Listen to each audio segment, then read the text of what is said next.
Hola, ¿me escuchan? Hola, profe. Hola, ¿cómo están? A ver si me estoy conectando ahora desde el teléfono porque no pude. No sé qué me pasa con la cámara. ¿Cómo están? ¿Bien? Bien. Muy bien. Se te escucha bien también, Agustina. Ah, ahora sí, se escucha y bueno, todo. Bien, Sí, buenísimo. Si miro para otro lado y no para acá es porque los veo mejor en la computadora ustedes, ¿sí? No es que estoy mirando otra cosa. Bueno, buenísimo, ya somos 7 participantes. Cuando quieran, ¿se acuerdan que hoy íbamos a escuchar sobre derecho de la niñez? Así que bueno, cuando quieran, ustedes me dicen, me muteo, voy a tomar notas. No sé si estamos todos. ¿Está Juan Cruz? Teníamos un orden de la exposición en la que empezaba Juan Cruz. Ah, Pero- bien. Bueno, ¿Se me esperemos. escucha? Agus, Sí. sí, se te escucha.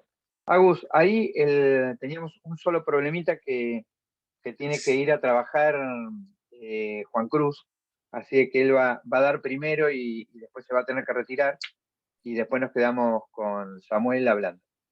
Así que después quedamos Samuel y yo siguiendo con la exposición. Buenísimo, buenísimo. Entonces esperamos a Juan Cruz un poquito. No sé si a ustedes lo tienen por WhatsApp, Sí. como para que va a venir, no hay problema, lo Ya esperamos. le voy a escribir.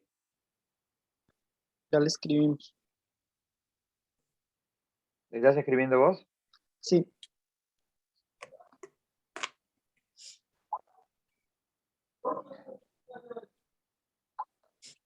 A los participantes les aviso que les voy a mandar unos archivos que tienen que ver con la exposición de hoy, con mi parte, que tiene que ver con la ley 13298 de la provincia de Buenos Aires y la ordenanza de aplicación acá en la ciudad de Mar del Plata. Ah, mira qué bien.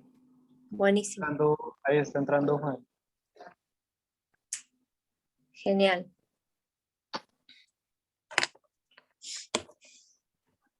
A ver si, porque no sé si estoy yo como anfitriona.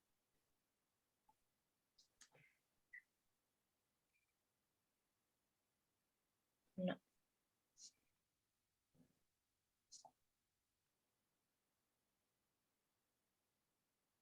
Acá.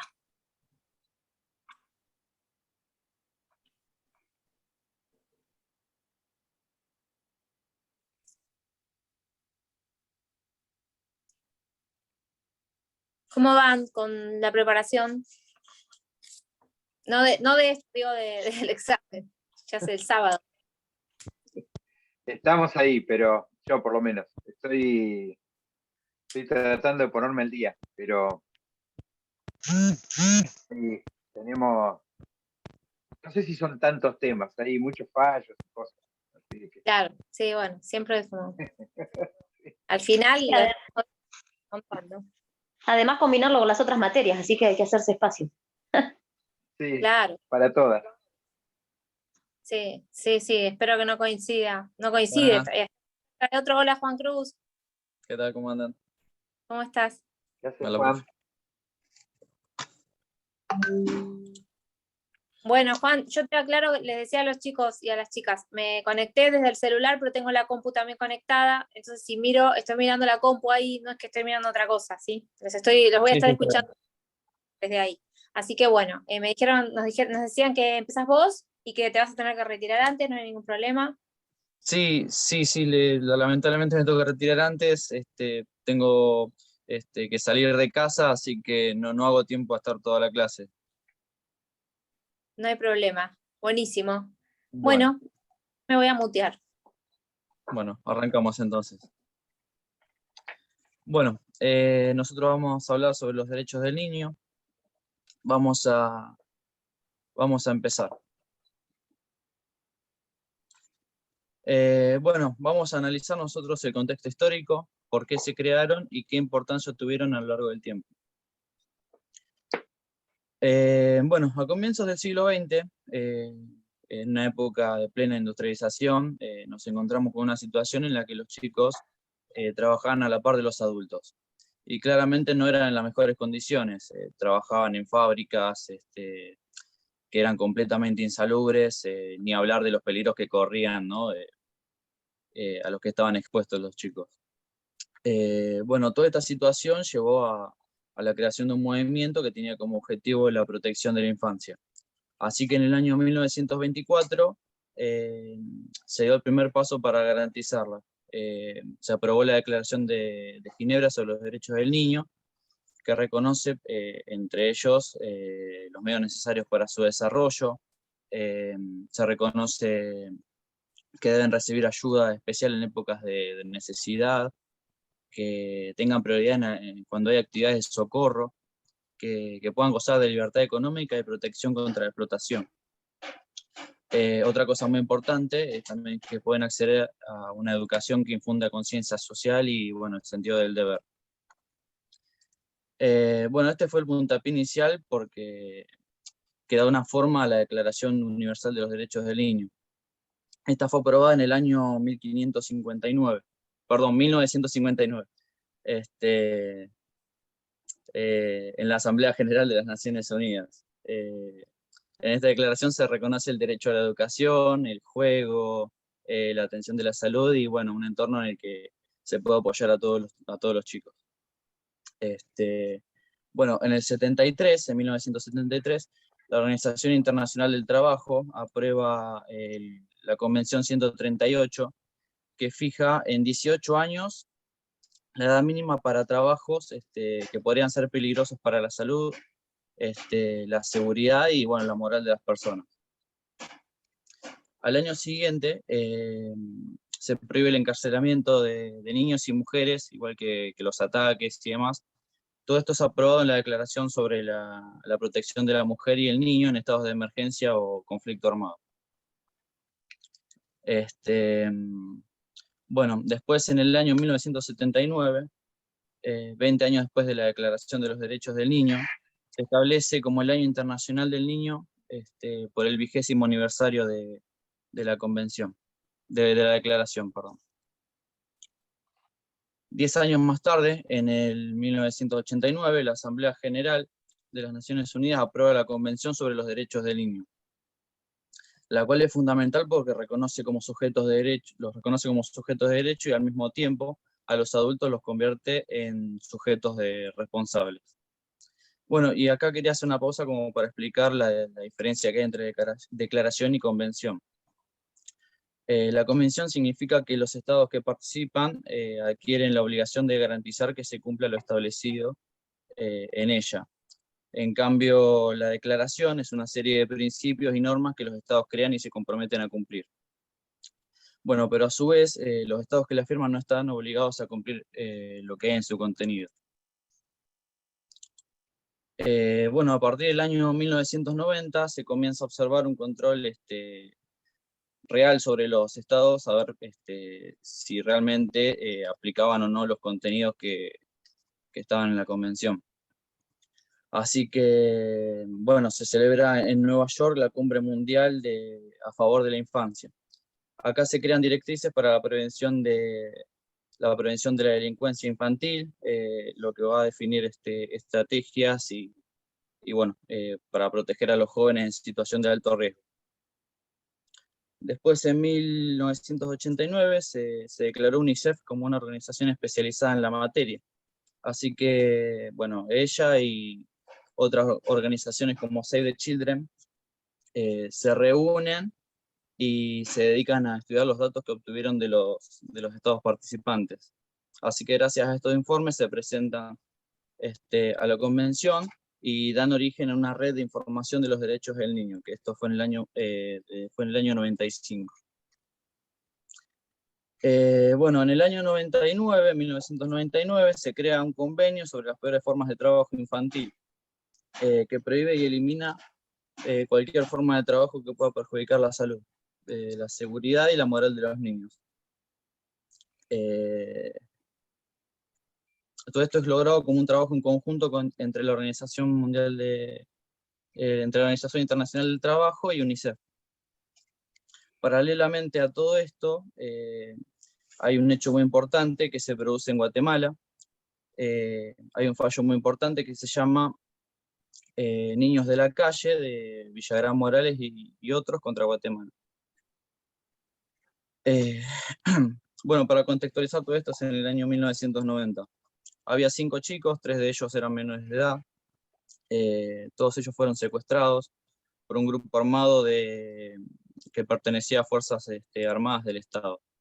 Fueron torturados, asesinados, y bueno, luego sus cuerpos fueron dejados en lugares separados. Todo esto ocurrió en un sector de Guatemala donde, por un lado, existía una alta tasa de delincuencia y personas en situación de calle, donde la mayoría eran chicos. Por el otro, también existía una muy reconocida, pero también ignorada por el Estado, justicia extralegal, fuera de la ley. Es decir, era un lugar con un alto grado de delincuencia y poco control del Estado. Sus fuerzas armadas empezaron a actuar de forma al margen de la ley, ¿no? Así que usaban a los chicos como un medio para descargarse. Utilizaban amenazas, los detenían, los torturaban y, bueno, como dije, los asesinaban. Todo esto lo justificaban como un medio como para contrarrestar la violencia y la vagancia que tenían los jóvenes en ese momento. 6 meses después de que pasara todo esto, en la primera presentación ante la justicia del país, se vio reflejada la parcialidad de la justicia por el Estado, porque no se realizó ni se permitió que se haga ninguna investigación adecuada de los hechos. Tampoco se dio lugar en el juicio a los testigos de las víctimas, así fallando entonces a favor del Estado. Bueno, una vez acabadas todas las instancias judiciales, los familiares de las víctimas, junto con algunas organizaciones legales como las que ya había mencionado anteriormente, llevaron el caso ante la Comisión Interamericana de Derechos Humanos y, bueno, posteriormente la Corte Interamericana. Ahí se reconoció por unanimidad que había existido violación de los derechos humanos y del niño por parte del Estado de Guatemala. Así que lo hizo responsable por estas violaciones, como por ejemplo los derechos a la libertad, derecho a la vida, derecho a la integridad física, psíquica y moral. Todo esto son derechos que están contemplados, que firmaron y ratificaron, ¿no? Así que, bueno, así que la Corte ordenó al Estado de Guatemala que, además de compensarlos económicamente a la familia y sancionar a los culpables, adecuara su legislación a la Convención Americana. Así que el Estado, bueno, de Guatemala adoptó estas medidas de los meses siguientes. Abolió el Código de Menores, que lo que decía era que el Estado era responsable por todo lo que le pasara al menor o todo lo que hiciera, ¿no? Creando después una larga movilización que dio paso a la Ley de Protección Integral de la Niñez y Adolescencia. Este fallo estableció la necesidad de redefinir la relación del Estado con la infancia y la importancia de introducir como marco rector a la Convención de Derechos del Niño. A partir de entonces se aceleró el proceso de adecuación normativa a los principios de la Convención de los Derechos del Niño, prácticamente en todos los países que aún no lo habían iniciado. Bueno, cabe recalcar que después de todo lo ocurrido en Guatemala, se otorgó jerarquía supraconstitucional a la Convención de Derechos del Niño. Así que es el único país que tiene esta convención por sobre su Constitución Nacional. Bueno, para terminar con el contexto histórico de cómo fue avanzando los derechos de la niñez por las declaraciones y tomando fuerza en la Convención, podemos decir que esta es una de las más ratificadas en todo el mundo. Hoy en día se cuentan que son 196 países que la aceptaron. Y uno de los últimos, y los más notorios, fue Somalia en 2015, que siendo un país tan pobre y tan bajo en recursos, dio un paso importante al aceptar y adoptar la protección de los derechos de los niños. Bueno, ahora sí, pasando a hablar de la Convención en particular, podemos decir que como todo tratado de derechos humanos se rige por 3 grandes principios. son universales, son indivisibles y son interdependientes. Es decir, que los derechos en ellas son reconocidos, en ellas reconocidos son aplicables a todos los niños en general. No existe primacía de un derecho sobre los demás, ya que el cumplimiento de cada uno depende de la garantía efectiva del resto. Así también podemos reconocer principios específicos que garantizan y permiten la completa protección de la niñez, como son el interés superior del niño, el derecho a la no discriminación, el derecho a la vida, la supervivencia y el desarrollo. Y bueno, finalmente el derecho a la libertad de expresión y al ser escuchado. Los que podemos ver claramente en los artículos 2, 3, 6 y 12 de la Convención. Si bien la Convención contiene muchos más derechos importantes para la protección del niño, considero que estos son los más importantes, porque cuando hablamos de derecho como la salud o seguridad, hacemos referencia al interés superior del niño o a la calidad de vida, o el desarrollo de su propia supervivencia. Lo mismo pasa si hablamos de libertad de culto o religión de la infancia. Podemos entenderla como una extensión del principio de libertad de expresión o al de no ser discriminado por su religión. Todo derecho o garantía mencionado en la Convención podemos razonablemente relacionarlo con cualquiera de estos principios. El interés superior del niño, el derecho a la no discriminación, el derecho a la vida, el derecho a la supervivencia, al desarrollo, el derecho a la libertad de expresión y al ser escuchado. Si bien la Convención ha logrado abarcar muchos derechos fundamentales para la persona, esto no quiere decir que posteriormente las legislaciones estatales no pueden reglamentar y proteger otros derechos. Así que el derecho continúa avanzando. Lo más importante siempre es que, en este caso, tener en cuenta que todo lo que se ha logrado para proteger la niñez y asegurar que los niños vivan en condiciones.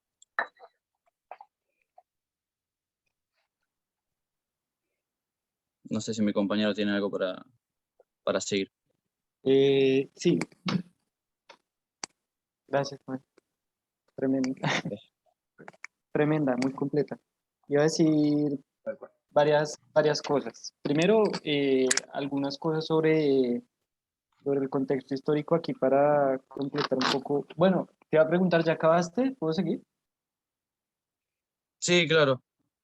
Bueno, algo como para completar digamos, el marco histórico sería pues alguna otra precisión alrededor del trabajo infantil y cómo se entiende históricamente, y el correlato, digamos, histórico es que a partir de la revolución industrial, digamos, del siglo XVIII, y que fue un proceso que fue hacia el siglo XIX, pues bueno, o sea, todo esto que aquí en la universidad se ve en derecho político de la emergencia del proletariado, y con la emergencia del proletariado, digamos que una precarización de la mano de obra en las ciudades, y con esa precarización también una seguridad muy mala en el trabajo, con eso una expectativa de vida de la clase obrera muy baja, y la necesidad de las familias obreras de que trabajara toda la familia.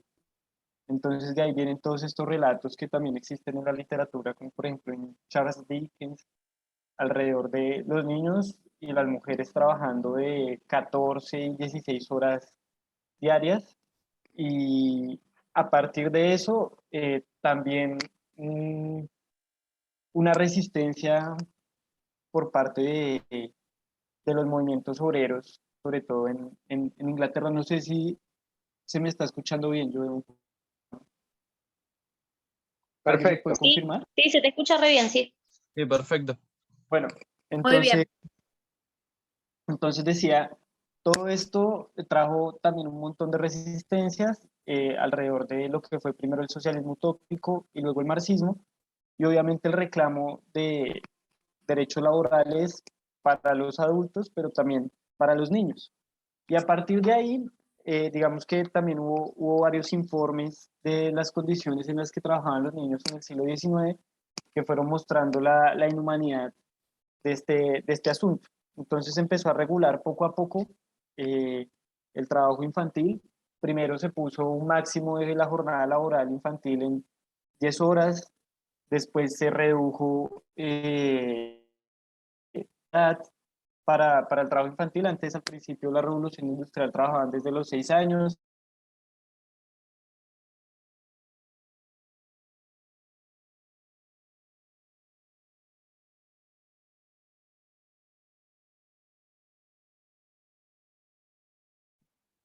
No sé si el resto escucha, yo como que se quedó colgado, ¿no? El audio. Creo que Sí, Sí, creo sí, que se le colgó. colgó. A ver, Samuel, igual ahora te veo Hola, muy hola, bajito. Ahí está, hola, hola. volvemos. Sí, sí, Perdón, ahora sí. perdón. ¿Ahí se me escucha? Sí, sí. Bueno, todo esto para decir cómo hubo una progresividad en los derechos del niño trabajador y a finales del siglo XIX un modelo eh, desde donde se empieza a concebir al niño como, ya no como trabajador, sino como un ser que tiene también, que tiene futuro y tiene que ser, digamos, cuidado. Y a partir de esto surge un modelo que digo que es el que aparece hasta que sea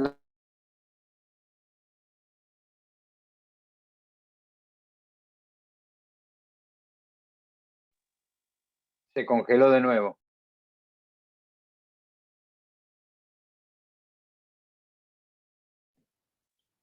No sé, Sergio, si nosotros sacándonos la cámara podemos ayudar en algo, no, no tiene, es Sí, un problema. yo, a ver si se me escucha, sí. Sí, saca la cámara. Ah, ya la sacaste. Vas a poner toda la fuerza que tengas de internet, te la vas a poner ahí, vas Ahí a se me estar escucha. Voy a cerrar también todas mis otras ventanas, bien. porque ahí se me escucha ahora. Sí, aparentemente sí. Sí, los datos es un recurso escaso, así que hay que conservarlo. No, qué vergüenza. Voy a intentar la última vez con video y si se corta ya lo hago sin video, porque me parece muy impersonal así, pero bueno. Decía que entonces se da un modelo que se le llama el modelo intuitivo, el modelo de cuidado, en donde el Bien. niño que se le están vulnerando los derechos, entonces no más del tiempo que se puede trabajar, es sacado de su entorno por parte del Estado y se meten en centros específicos en donde se le disciplina y en donde el niño crece apartado, sin tener en cuenta tampoco la opinión del niño, ¿no? Esto tiene dos cuestiones acá fundamentales y es pensar que la infancia es también una condición social y no es una condición única. Entonces, aquí traemos el término de la interseccionalidad para pensar cómo se trata la infancia en diferentes ámbitos y obviamente que la infancia, y estamos hablando del siglo XIX entrando al siglo XX, una cosa es la infancia proletaria a la que se le aplica esto, ¿sí? Y otra cosa es la infancia burguesa. Por eso, de verdad, esto lo decía Marx, que la infancia es una condición burguesa nada más. Mm. Porque únicamente, en ese momento, ¿no? Únicamente el burgués tenía la posibilidad de ser niño. El proletario no, el proletario tenía la posibilidad de ser trabajador y después, cuando se empezaron a reconocer estos derechos, ya no era trabajador, pero el Estado se lo confiscaba a las familias. Este modelo tiene una consecuencia en América Latina, en particular en Argentina, a partir de, voy a saltar un montón de conectar estos procesos históricos a mí me cuesta, pero este modelo y tiene una expresión muy clara, por ejemplo, en el régimen penal para menores en Argentina, un modelo que se implantó durante la dictadura con la ley 22.7, puchas, me olvidó justo en este momento, pero se las voy a buscar, es un decreto ley del año 83, en donde básicamente se da otra vez el mismo modelo tutelar, en donde el niño que delinque es sustraído de su medio, el Estado lo empieza a tutelar, a cuidar, y dependiendo de si cometió o no el delito, pues ya se le juzga. Y el niño también, que se le están vulnerando los derechos, y eso pasa aquí en Argentina, también es sustraído de su medio y metido en una institución estatal. Y esa ley todavía tiene vigencia en Argentina, a pesar de la Convención de los Derechos del Niño. Si pudiéramos hablar de los otros países latinoamericanos, por lo menos del caso colombiano, también tendríamos que decir lo mismo. ¿Cuál es el cambio que trae la Convención de los Derechos del Niño en términos de modelo?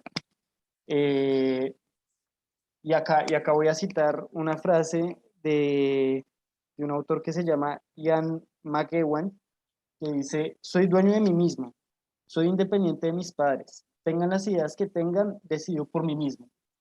Y esto es algo fuerte y potente, porque entonces la convención lo que muestra es que el niño, la niña y el adolescente tienen capacidad de pensar, tienen capacidad de decidir y tienen eso, tienen capacidad y tienen derechos. Entonces lo que viene a hacer la convención es a reconocerle esta capacidad jurídica, personal, intelectual, filosófica que puede tener el niño. A ver, para problematizarla un poco también, porque es necesario hacerlo. Hay un autor colombiano que se llama Camilo Bácares Jara, bueno, que se los puedo pasar ahorita. Lo voy a escribir acá en el chat, en la bibliografía abierta. Y de aquí saqué la mayoría de los argumentos que voy a decir ahora. Bácares dice, la Convención, los derechos del niño en el siglo XXI en América Latina tiene dificultades endógenas alrededor de la normativa que regula esos derechos. Esto quiere decir que la letra misma de la ley limita los derechos del niño, y dificultades exógenas. Una de las dificultades endógenas es que si uno lee el artículo 12 de la Convención y dice, tiene una visión evolutiva de lo que es la capacidad del niño.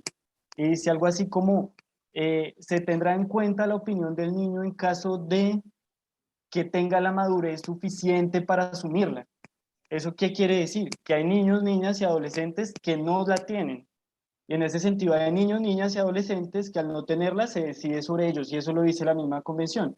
Entonces esa es una de las dificultades endógenas, y es la capacidad del niño que no está reconocida, es decir, nos da miedo todavía reconocerla de forma plena. Dificultades exógenas. Sin dudas, bueno, otra dificultad endógena, perdón. La convención, esto lo dice también Camilo Bácares, la convención fue escrita por adultos. No hubo participación de niños, niñas y adolescentes. La convención fue escrita por adultos. Y aquí volvemos otra vez a una dificultad exógena. Primero, la convención está supeditada a que los estados adopten políticas públicas al interior del estado para cumplir con la totalidad de la convención. Esto nuevamente está a la discreción de los adultos y es algo que no ha ocurrido. Otra dificultad exógena, dice Camilo Bácares, pues está en que para que mi conexión está inestable. ¿Se me escucha bien? Sí, sí, sí. Sí, Hola. te escuchamos, te escuchamos. Sí, te escuchamos, sí.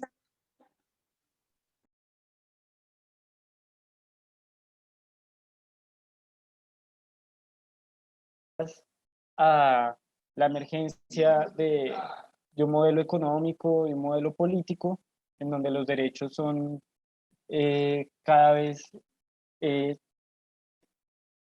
entendidos como mercancías en el marco de la emergencia neoliberal en América Latina desde los años 70 y 80.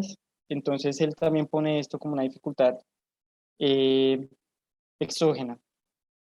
Y lo otro que iba a decir yo acá es que si bien la convención reconoce derechos de primera generación, no lo hace con la misma fuerza con los derechos económicos, sociales, culturales.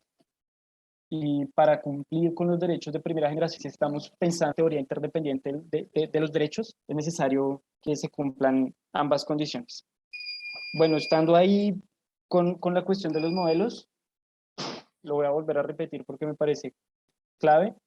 Uno es el derecho tuitivo, uno es el modelo tuitivo, que era la anterior a la convención, y el otro es el derecho, el modelo del niño con capacidad. Bueno, traía traía yo también una pequeña exposición sobre los niños y la guerra, trayendo el caso colombiano y un poquito, sobre todo el caso colombiano, pues para compartírselo. Y un poco del caso, pues argentino. Iba a decir que en América Latina, digamos que hay diferentes documentos que que muestran cómo se ha desarrollado la infancia en medio del conflicto. En la Argentina básicamente está en el informe de la CONADEP, que muestra cómo en la dictadura se desaparecieron 250 niños, niñas y adolescentes en la Argentina pues de la dictadura desde el 76.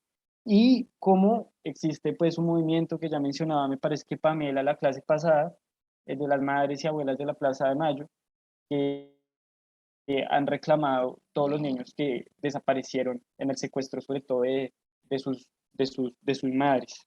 Y en el caso colombiano, digamos que existe una, una, una situación muy dura, no sé cómo más decirlo, alrededor del conflicto armado. Y una de ellas es también una limitación, digamos, normativa que tiene la misma convención al interior de los países que tienen conflictos armados, y es que el derecho internacional humanitario, cuando define qué es un combatiente, esto lo hace en 1948 con el convenio 3 de Ginebra, en los convenios de Ginebra y en particular en el tercer convenio de Ginebra de 1948, y define que un combatiente, se entiende combatiente todo aquel que porte armas de los 15 años en adelante. La convención dice por el contrario, se entenderá niño todo aquel de los 0 a los 18 años.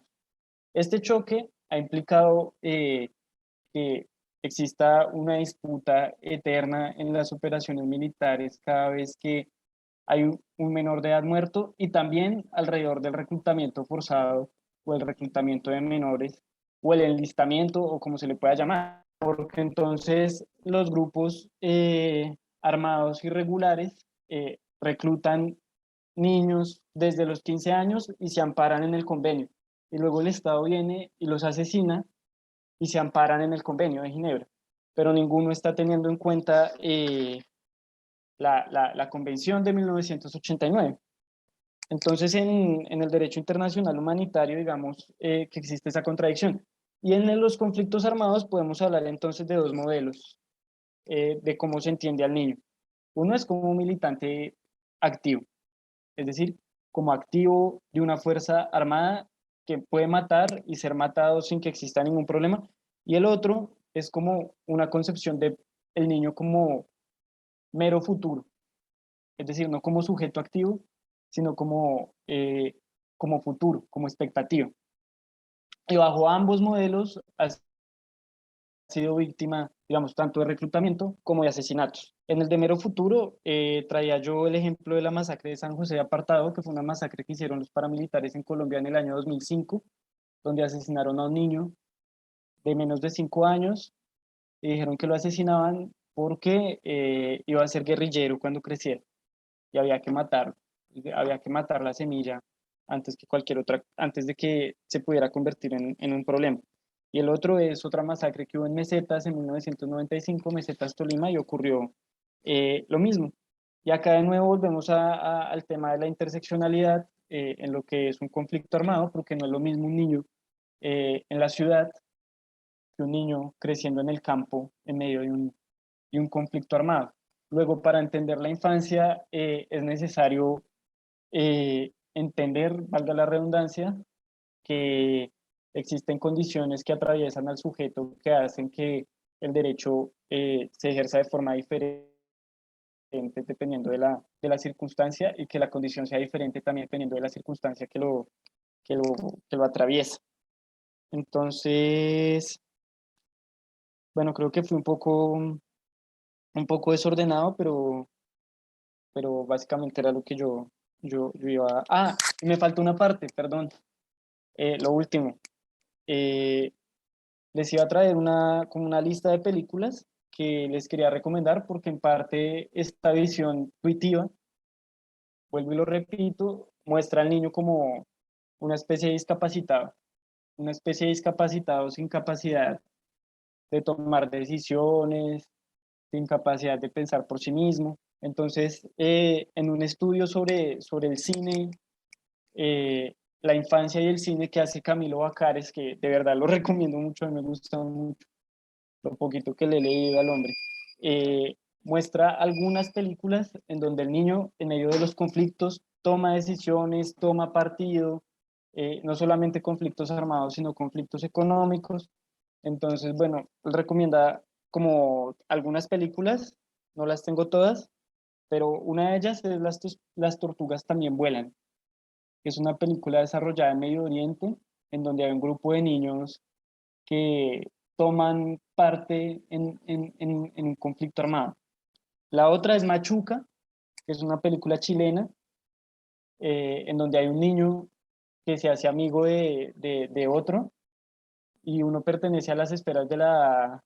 Sí, sí, las comparto en el WhatsApp ahorita.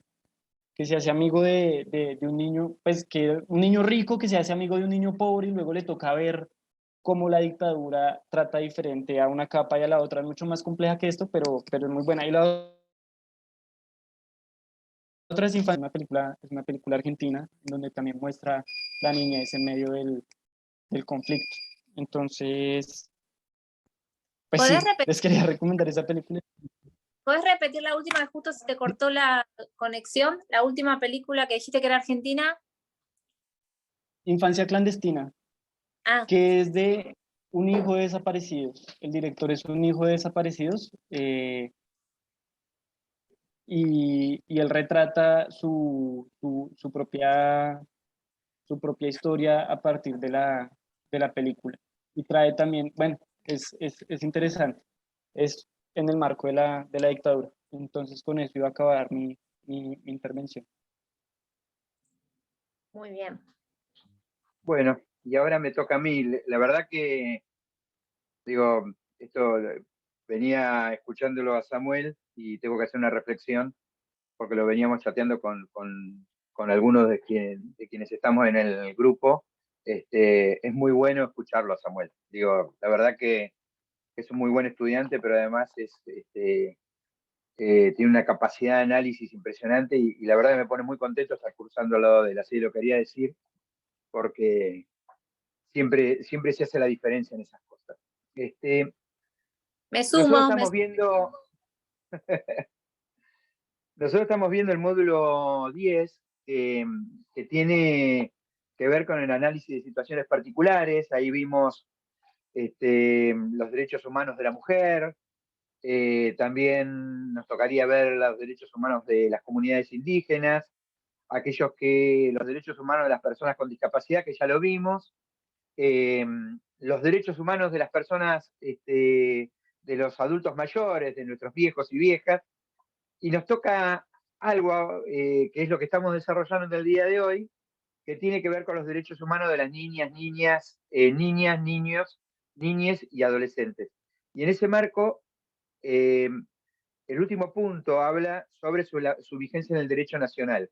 Y yo me permití no tanto hacer una profundidad sobre el derecho nacional, que habitualmente lo vemos como una cosa muy grande, sino avanzar sobre la provincia de Buenos Aires y anclar en la ciudad de Mar del Plata. Digo, y en ese marco eh, me gustaría hablar de la ley 13298 que fue presentada en el 2005, finales del 2004, que después tiene una cuestión judicial en el medio. Esto hace que la Suprema Corte de Justicia la suspenda por una presentación judicial que hace el gobierno de la provincia de Buenos Aires, pero en febrero del 2007 la levanta y empieza a tener plena vigencia en, en nuestra provincia, pero además tiene un anclaje superador porque esta ley empieza a profundizarse en muchos de los distritos de la provincia de Buenos Aires, haciéndose cumplir a partir del Consejo de Promoción y Protección de los Derechos del Niño, Niñas y adolescentes en los distritos. Caso Mar del Plata, que tenemos una ordenanza sancionada en el 2008, que me pone muy, muy orgulloso de haber sido parte de ese proceso desde la sociedad civil aportando a la creación de esto. Esta ley, la 13298, marca un hito importante en la construcción del sistema de promoción y protección de los derechos de los niños y niñas. Fue un resultado de un largo proceso recorrido no solamente por los legisladores, sino también por funcionarios del gobierno provincial y por aquellos que veníamos traccionando desde la sociedad civil, muchos de nosotros vinculados con la defensa de la niñez, ¿no? De las infancias. En ese marco, creo que hay como dos etapas o dos momentos que podemos, a lo largo de todo este tiempo que se ha transitado, hay una etapa donde se corresponde más a una introducción de la Convención sobre los Derechos del Niño en las leyes de la provincia, y eso tiene un impacto muy, muy profundo porque se empiezan a marcar la Convención sobre los Derechos del Niño y Niñas dentro de la legislación local. Y acá vemos mínimamente tres leyes, ¿no? La ley, las tengo que leer porque no me la acuerdo, ley 13803, que crea un programa provincial para la prevención del trabajo infantil, la 12.807, que tiene por objetivo la prevención del abuso sexual en niñas y niños en todo el territorio de la provincia, y la 13688, que asume de alguna forma la responsabilidad indelegable respecto de garantizar la educación en todos los habitantes. Esto implica, entre otras cosas, ¿no? Pero esto implica indudablemente generar un fuerte lazo desde la provincia con todo el sistema educativo de nuestros niños, niñas y adolescentes. En ese marco también me parece que es importante destacar que hay una ruptura radical en el enfoque jurídico de la infancia al considerar a los niños como sujeto de derecho. Digo, se empieza a ver algo que veníamos hablando antes, ya no es el niño en una forma pasiva, sino que es un niño y niña y adolescente activo como sujeto activo de los derechos pasibles de derechos. Digo. Y en esto empiezan a proyectarse y a generarse políticas que van hacia ese lado, que van profundizando ese gran canal de derechos, y entonces ese es podemos considerarlo como la primera etapa de este proceso de ley.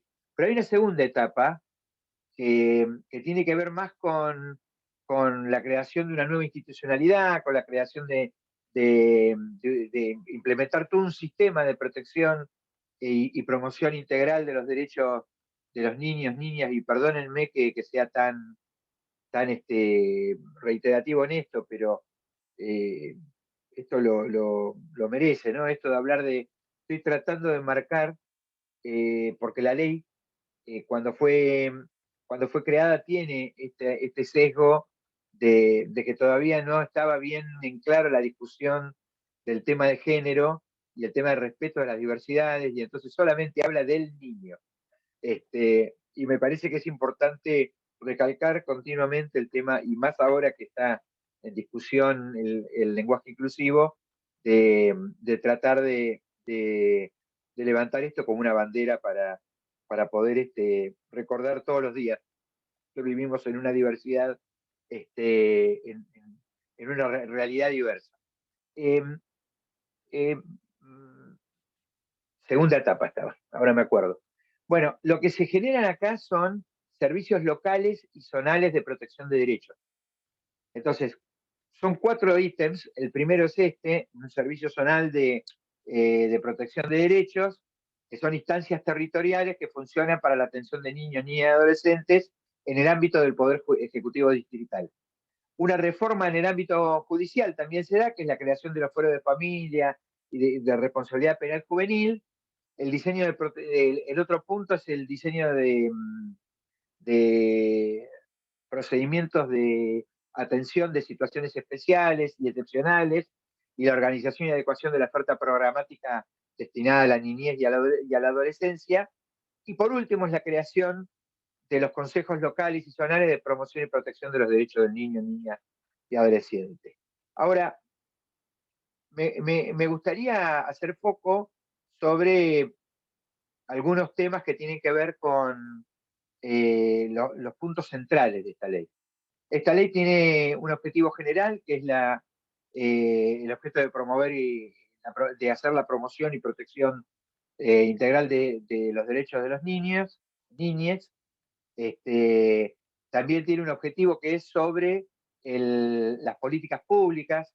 Su objetivo principal son eh, la contención en el núcleo familiar del niño a través de implementación de cosas. Digo, y esto es importante porque lo vamos a ver en otros niveles, que lo que se hace es anclar en la familia, el niño integrando a la familia como centro, como el centro neurálgico de la sociedad. La garantía de prioridad del Estado, ¿no? Que dice que el Estado debe tender al interés superior del niño.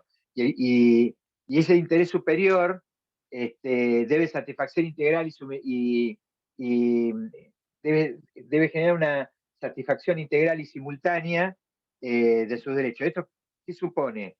Supone que la protección de la familia debe estar garantizado por su comunidad. Y en esto es donde va a versar todo aquello que se vaya haciendo en los distritos. Fijémonos que cada actividad que se va a hacer, estos consejos locales, lo que van a estar mirando continuamente es que la contención familiar esté cubriendo de alguna forma, construyendo ese núcleo virtuoso del derecho. El derecho a la identidad es otro ítem que marca esta ley y donde el Estado debe garantizar los medios para facilitar la búsqueda e identificación de los niños y niñas. Y esto tiene que ver con algo que estuvo hablando hace un minutito Samuel y nuestra historia reciente, o no tan reciente, no sé, para algunos pasó ayer, que fue la historia oscura de nuestro país. Bueno, y otras cosas que tienen que ver indudablemente con esto. Yo mandé al grupo, y para que no se asusten mis compañeros, mandé al grupo un montón de documentos. Digo, lo importante es leer la ley para conocer que esta ley existe y leer la ordenanza, la 18897, que da marco a la participación popular dentro del Consejo Deliberante como un ente que genera asesoramiento al Poder Ejecutivo, que garantiza algunas cuestiones que tienen que ver con construcciones de identidad en políticas públicas, que tiene que ver con esto de que los ejecutivos, o sea, el intendente municipal pueda avanzar con pie firme en cuestiones que muchas veces por perder el objetivo, por perder el rumbo, se van para otro lado y de alguna manera alteran los derechos de nuestros niños y adolescentes. Yo puedo hablar mucho más de esto, pero en realidad me parece que merece una lectura antes de proseguir. Entonces, digo, también lo que mandé ahí es algo que me parece importante. Nosotros tenemos, hay un estudio lástima que no estés en el grupo para mandarte todo, a vos también, Augusto, pero digo, hay hay un trabajo que hizo la provincia de Buenos Aires en este gobierno que tiene que ver con con un estudio sobre un relevamiento sobre los consejos locales.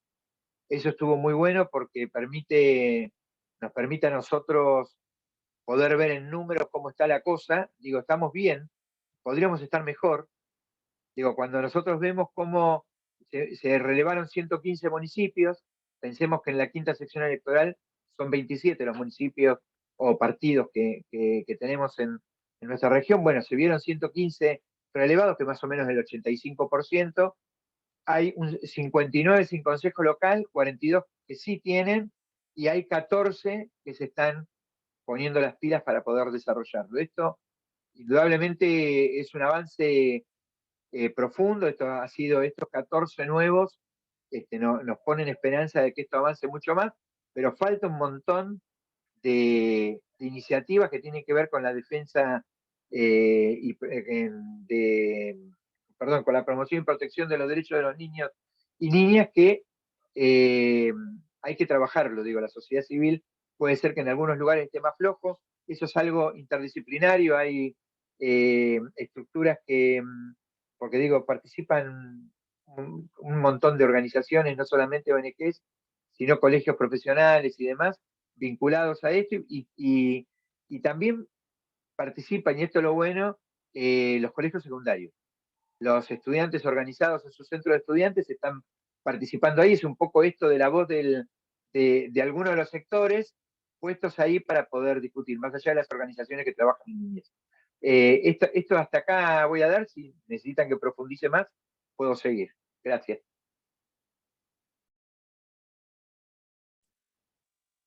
Bueno, buenísimo. La verdad que los felicito a los tres, les agradezco mucho. Fue muy completo, me gustó mucho cómo lo encararon, porque hablaron de la parte histórica, hablaron de modelos, hablaron de la protección internacional, ¿no? Hablaron de interseccionalidad, y lo bajaron a lo local, ¿no?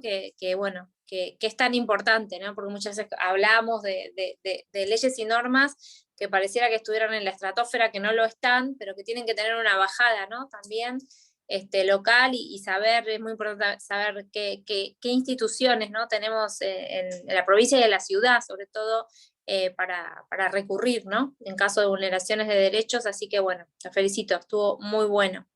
Me pareció también muy importante que hablaran de esto, del modelo y del encuadre, ¿no? De este modelo más tutelar y más tuitivo, donde también se reflejan las leyes penales, se refleja en el concepto de menor, ¿no? Es decir, ¿por qué ese término no solemos utilizarlo o no está bien utilizarlo? ¿Por qué no hay, qué diferencia hay entre hablar de menores y hablar de niños, niñas, niñas y adolescentes, ¿no?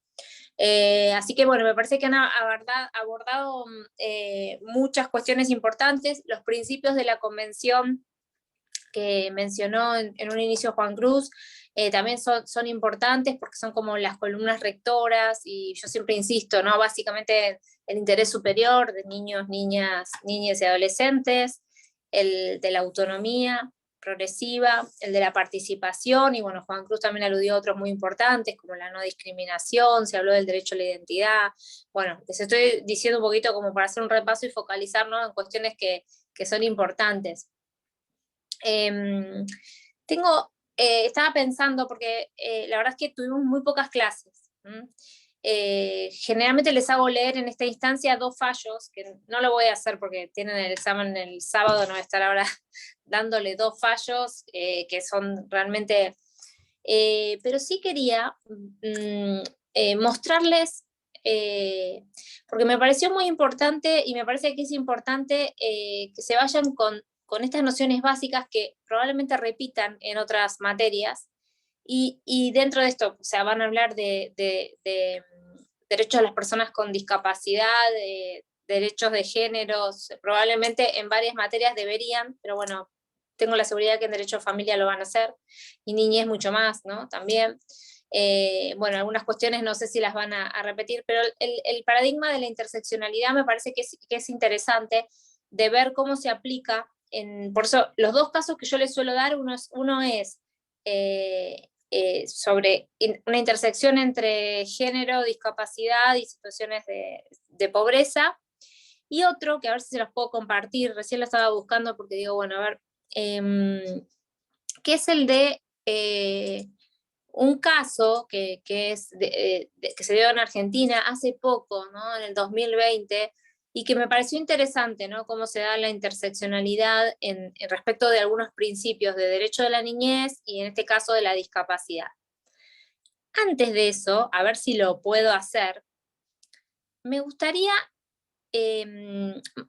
compartirles, hay un video de 5 minutos de una abogada, activista, abogada, bueno, muy famosa, ¿no? Allá por Estados Unidos, que se llama Kimberly Crenshaw, que bueno, fue pionera en materia de desarrollar esto de la interseccionalidad y de la importancia de la interseccionalidad. Es decir, cuando ustedes el día de mañana o hoy en sus trabajos, porque ya muchos vienen teniendo un recorrido importantísimo, ¿no?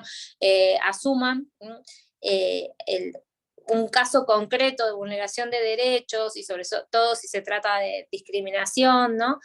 Bueno, tener este paradigma y no mirar, bueno, entonces es una persona con discapacidad, tenemos que ir a tal ley de discapacidad, no, porque si es persona con discapacidad, pero además es niño, niña o niñe, o si además es mujer, o si además, bueno, todas esas categorías que van conformando nuestra identidad generan y requieren de una respuesta holística, de una respuesta más compleja, ¿sí? Entonces, tener en mira este paradigma de la interseccionalidad les va a sumar mucho en cuanto a estrategia, en cuanto a solución jurídica. Y en este videito que ella lo explica, a mí me encanta porque lo explica muy bien, ¿sí? A ver si se los puedo compartir, porque les estoy haciendo como la propaganda del video, pero no sé si lo voy a poder hacer. Supuestamente sí, me habilitaron. No me habilitaron para compartir en pantalla. Estaré habilitada como... Miren que hoy hablé. Solo el anfitrión. No, estoy odiada. Odiada, porque no puedo compartir. El otro día me pasó lo mismo, hoy hablé. Bueno, entonces, el video... ¿Por qué no la pasás por, aunque sea por acá, y todos hacemos clic cuando vos digas 1, 2, 3 y lo vemos? Cada uno. Y Cada uno en su discúlpenme, pero compu. otra cosa, si ella lo pone en la compu y lo muestra a través del teléfono, No puede. no se puede. No, porque no escuchas bien. Es mejor que nosotros hagamos clic sobre que lo ponga el link en el chat. Ahí está. Bueno, Para que abrimos y hacer 1, abro 2, esto 3. una vez que lo tenga. 1, 2, 3. Una vez Perdiste. que lo tenga, sí, el que no. A ver, si yo igual también, ahí está. Bueno, si todos lo han podido acceder, me dicen, y entonces lo vamos viendo, ¿sí? Sí, yo Igual ya lo tengo. Bueno, todos, Alfonso, Samuel, Sergio, ¿sí? ¿Sí? Bueno, cuando digo 3, Sí, ahí llegó. clicamos cada una, pero bueno, que las voces, en todo caso, mutiémonos en el Zoom para que no se, ¿no? Porque no va a ser justo tan sincronizado, ¿no? Bueno, lo ponemos al video cuando digo 3 y cuando terminamos volvemos acá y hacemos los comentarios, ¿sí? 1, Una 2, cosa, Agustina, para. Me parece que está solamente en inglés y hay que ponerle subtítulos, así que fíjense de poner ¿no viene? los subtítulos y después pedir la traducción. Viene. ¿Viene? Sí. Sí. Está bien con los subtítulos Nada. incluidos, ¿sí?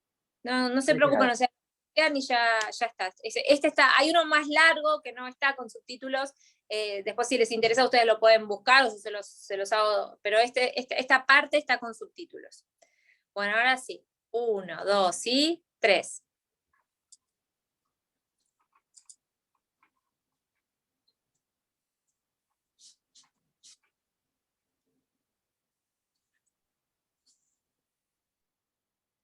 Racism, sexism are often overlapping, creating multiple levels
Espectacular.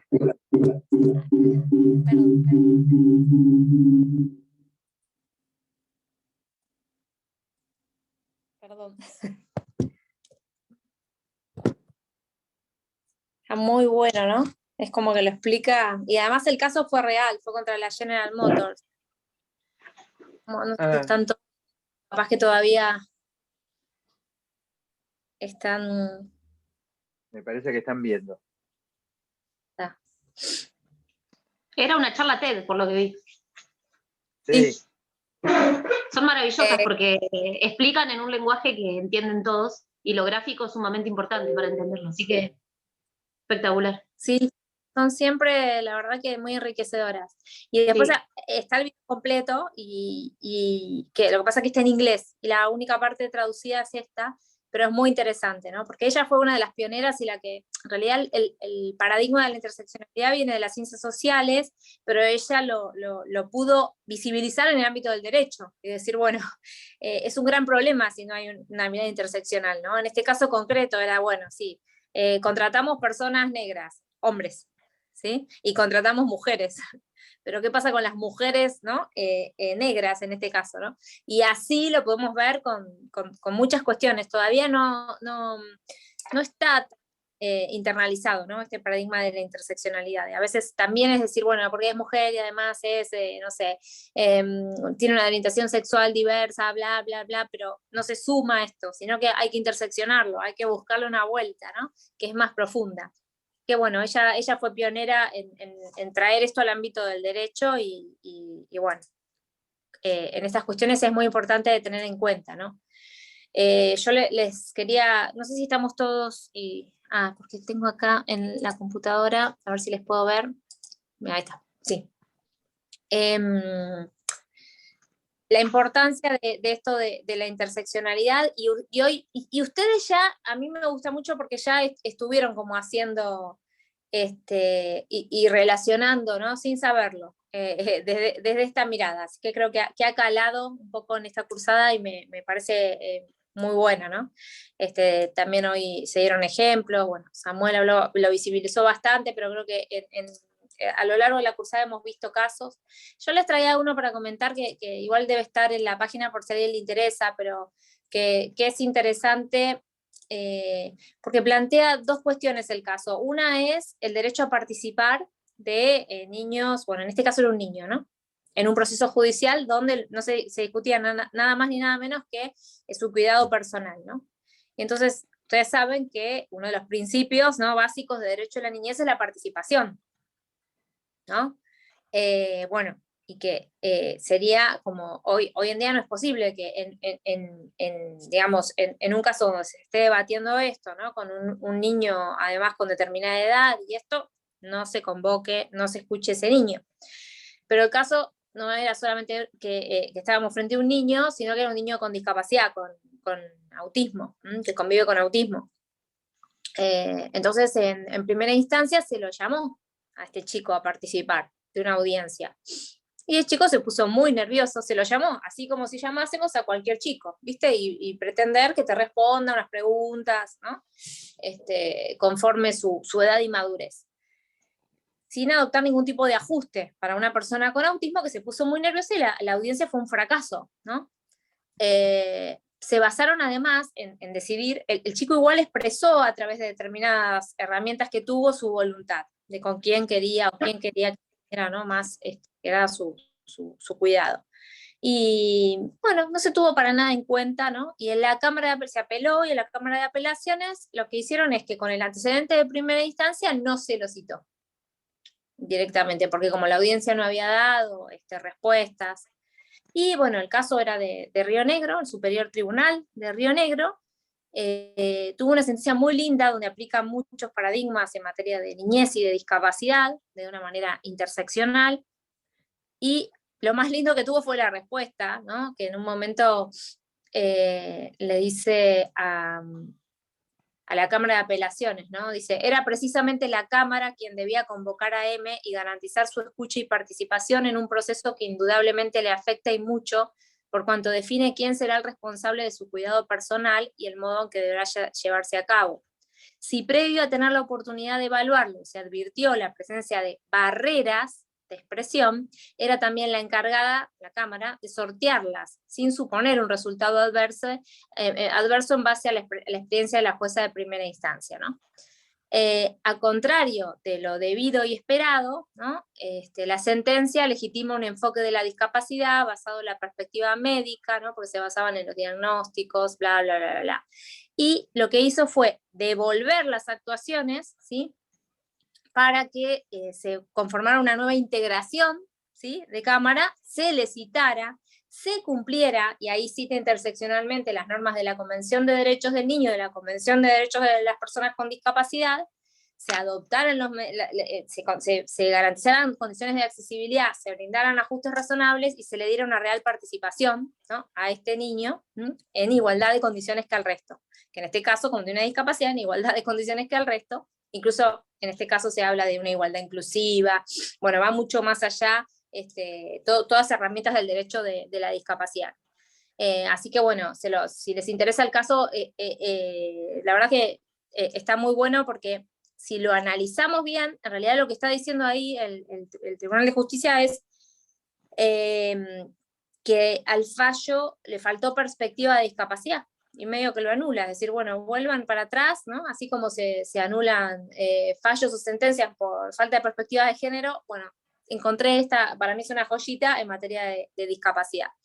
Pero bueno, más allá de eso, no llegamos a profundizar tanto estas cuestiones, porque nos faltó tiempo, pero bueno, a grandes rasgos estuvimos viendo discapacidad. Recuerden un poco el tema más modelos, ¿no? Cuáles son los principios fundantes de la convención, ¿sí?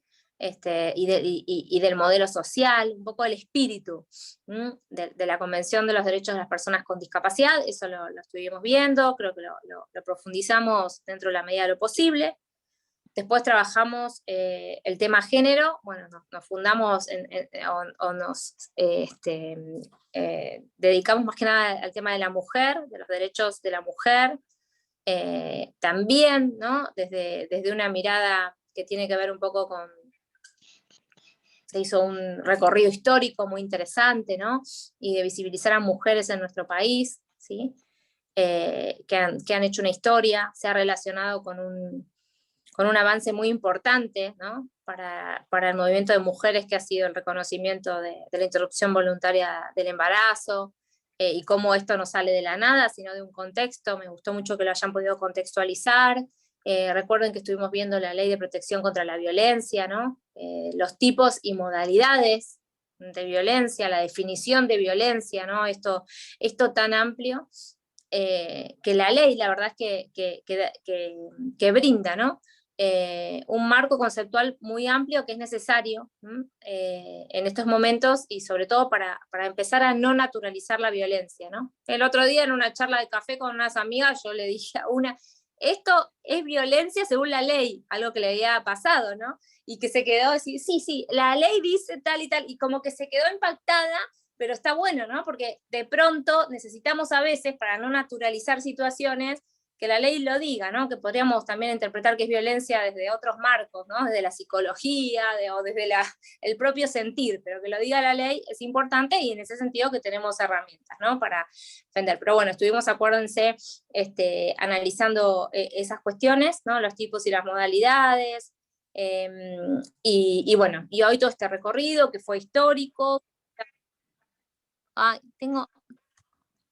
Casi me quedo sin batería. Recién con el video lo intenté cargar el celular, me estoy por quedar sin batería. Así que bueno, de centrar en este recorrido que fue histórico, que fue de modelos también. Presten atención a esto de los modelos, a los principios básicos, ¿no? Y bueno, a esta bajada que se dio en Colombia. Me gustó mucho el contexto, ¿no? De también esta tragedia que ha tenido, ¿no? Colombia, que tiene todavía, que eso está ahí asimilándose, y bueno, también lo hemos podido bajar a nuestra realidad y a nuestra ciudad. Así que bueno, creo que ha sido muy interesante, y el mérito es de ustedes, así que les felicito a todos, a todes, a todas. Bueno, no sé si quedan dudas así. Me hubiera gustado también hacer un repasito con preguntas, pero no nos da el tiempo, no me da la batería, bueno, no, estas cuestiones, pero no se preocupen que las preguntas que vamos a hacer van a ser de cuestiones que vimos, que estuvimos hablando, como la otra vez, y que no tienen trampa ni nada por el estilo. Yo por mi parte decirles que la verdad que me hubiera encantado tener más clases con ustedes, que es un grupo chico pero súper enriquecedor. Así que bueno, un placer. Lo mismo nos Espero. pasó a nosotros, Agus. Sí, la verdad que un placer enorme todo, sí. Sí. Pues, Lo charlamos siempre cuando nos juntamos y la cursada ha sido muy buena, con una muy buena calidad de docentes. Así que bueno, también hay que decirlo porque muchas veces es injusto. Ustedes ponen todo y nosotros solamente hacemos el examen y nos vamos. Pero la verdad que fue muy buena y muy enriquecedora toda la... Quizás las cursadas estas tan cortitas, tan chiquitas, que con tan poca gente son mejores. Hermosa comisión, la verdad que hermosa. Me voy re contenta. bueno, me alegro muchísimo, les agradezco un montón. ¿Estás en otra materia, Agustina? No, estoy en humanos nada más. Siempre ando después igual, bueno, ahora vamos a empezar con las prácticas en discapacidad, pero todavía no las impulsamos. Hay una clínica jurídica, o sea, si les interesa el tema, yo estoy en un montón de cosas, pero materia de grado estoy acá nada más. Pero bueno, nada, tienen mi correo electrónico, por cualquier cosa o interés. A mí me interesa todo. Si en algún momento hay algo que se pueda participar, un mail para avisar, si te acordás. Sí, mándame ahora un mail, así ya te agendo con las chicas de la clínica jurídica y demás. Dale. Ir a escuchar, alguna me gustaría. Sí. Buenísimo. Sí, claro que bueno, sí. Claro. Te mando un mail. Bueno, nada, les deseo los mejores éxitos, les va a ir muy bien, estudien, pero va a ir muy bien, estoy segura de eso. Bien. Espero que nos sigamos cruzando y Samuel, nada. ¿Vas a estar en el examen? ¿Vas a estar en el examen? Voy a estar en el recuperatorio, que bien. Espero no estar. No te pienso ver. Sábado no me van a hacer ir, así que por favor no me hagan ir. Nos dividimos. ¿Cuándo es el recuperatorio? El sábado, o sea, el sábado es el examen y el siguiente es el recuperatorio, que estratégicamente, no, este sábado no podía. Pero yo dije, buenísimo, porque de verdad les tengo mucha fe, así que no creo que haya que ir, ¿sí? Así que bueno, nada, gracias. Cualquier cosa por mail, y si tienen dudas, lo que fuera, o bueno, nada, a futuro, ¿sí? Bueno, buenísimo. Les mando muchos éxitos. Gracias. Dale, gracias. Chao. Nos vemos.